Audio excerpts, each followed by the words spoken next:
మరి భారత రాజ్యాంగంలో బీసీలకు రిజర్వేషన్ ఎందుకు రాలేదు? చాలా మంది నేను సందర్భంలో అన్నాను.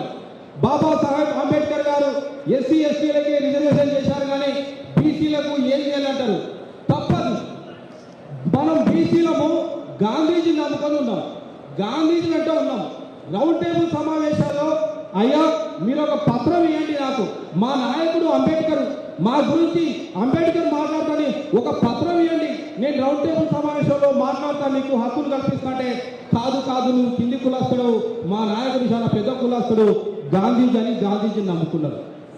గాంధీజీని నమ్ముకోవడం వల్ల మనకు అప్పటికైనా కానీ బాబాసాహెబ్ అంబేద్కర్ రాజ్యాంగ పరిషత్తులో మన క్లాసుల గురించి మాట్లాడితే సర్దార్ వల్లభాయ్ పటేల్, నెహ్రూ వీళ్ళంతా నువ్వు షెడ్యూల్డ్ క్యాస్ట్ అన్నావు, షెడ్యూల్డ్ ట్రైబ్స్ అన్నావు, ఇప్పుడు బ్యాక్వర్డ్ క్లాస్ అంటారు.